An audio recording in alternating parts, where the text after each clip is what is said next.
Hello అందరికీ నమస్తే. నేను మీ Sujatha. Welcome back to Sujatha pressure cooker. ఈరోజు మరొక టేస్టీ బ్రేక్ఫాస్ట్ రెసిపీని మీతో షేర్ చేసుకోబోతున్నానండి. అదేనండి సొరకాయ అట్లు. చాలా బాగుంటాయి. వెయిట్ లాస్ తగ్గే వాళ్ళకు కూడా ఈ బ్రేక్ఫాస్ట్ చాలా ఉపయోగపడుతుందండి. చాలా క్రిస్పీగా, చాలా టేస్టీగా ఉంటాయి.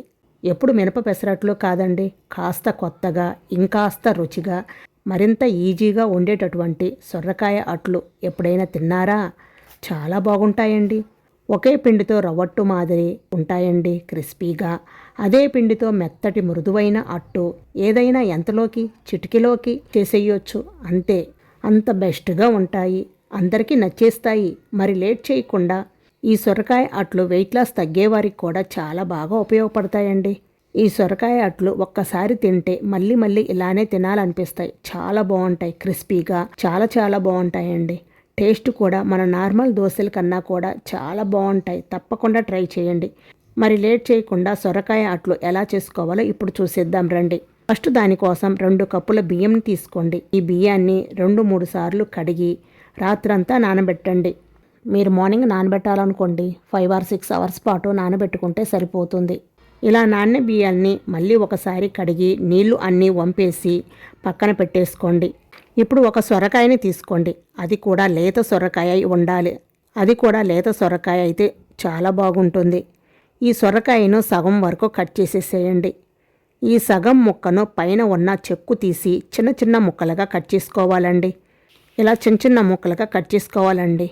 ఇలా ముక్కలు కట్ చేసిన తర్వాత ఇప్పుడు ఒక మిక్సీ జార్లోకి ఈ సొరకాయ ముక్కలన్నీ వేసేసుకోండి.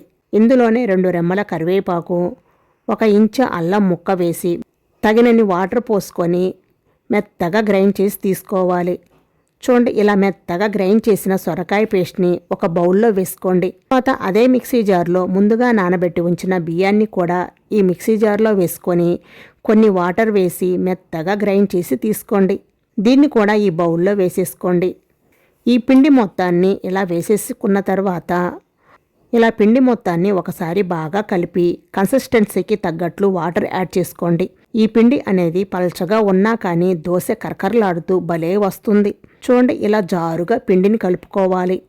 ఇలా పిండి మొత్తం కలుపుకున్న తర్వాత మీకు పిండి ఎంత కావాలో అంత పిండిని మరొక బౌల్లో తీసుకోండి.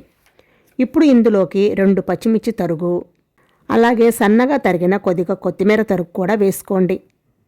తర్వాత ఒక మీడియం సైజు ఆనియన్ని ఇలా సన్నగా తరిగి వేసుకోండి. రుచికి సరిపడా ఉప్పు వేసి జారుగా పిండి కలుపుకోవాలి. మీరు చూస్తున్న దానికంటే కూడా ఇంకా జారుగా కలుపుకోవచ్చు పిండి. చూశారు కదా, పిండి ఇంత జారుగా ఉండాలి.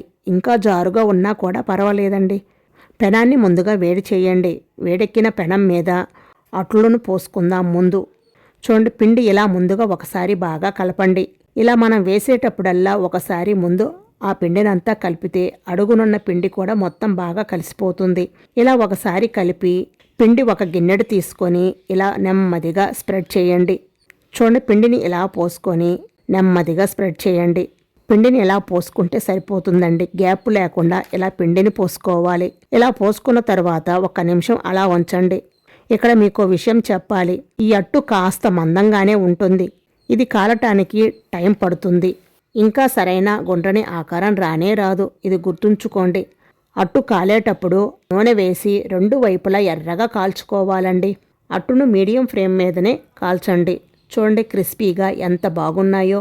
ఈ అట్టు 2 వైపులా కాల్చుకోవాలి, గుర్తుంచుకోండి. అంతే, మృదువైన అట్టు రెడీ అయిపోయింది. ఇప్పుడు రవ్వ అట్టు మాదిరి పల్చని పిండితో అట్టు వేసి చూపిస్తాను.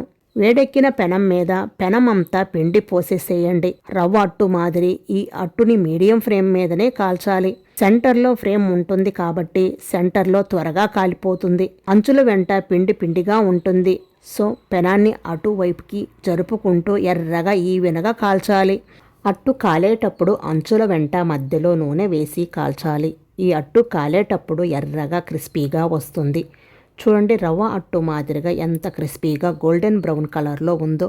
ఇది వేడివేడిగా క్రచ్చీగా చాలా చాలా బాగుంటాయి. తప్పకుండా ట్రై చేయండి. ఇంకో విషయం అండోయ్, ఈ తొక్కలే పడేయకండి. ఆ తొక్కకు సరిపోయేటటువంటి టమోటా, పచ్చిమిర్చి వేసి పచ్చడి చేసి ఈ అట్టుతో పెట్టండి. చాలా బాగుంటుంది. చాలా ఈజీ రెసిపీ కదండి. టేస్ట్ కూడా చాలా చాలా బాగుంటుంది. తప్పకుండా ట్రై చేయండి. ట్రై చేసిన తర్వాత మీకు టేస్ట్ ఎలా అనిపించిందో నాకు కామెంట్ రూపంలో తప్పకుండా తెలియచేయండి. వీడియో నచ్చితే లైక్ చేసి మీ ఫ్రెండ్స్ అండ్ మీ ఫ్యామిలీ మెంబర్స్కి షేర్ చేయండి. అలాగే మరిన్ని సింపుల్ అండ్ టేస్టీ రెసిపీస్ కోసం సుజాత ప్రెషర్ కుక్కర్ యూట్యూబ్ ఛానల్ని తప్పకుండా సబ్స్క్రైబ్ చేసుకోండి. Thank you for watching.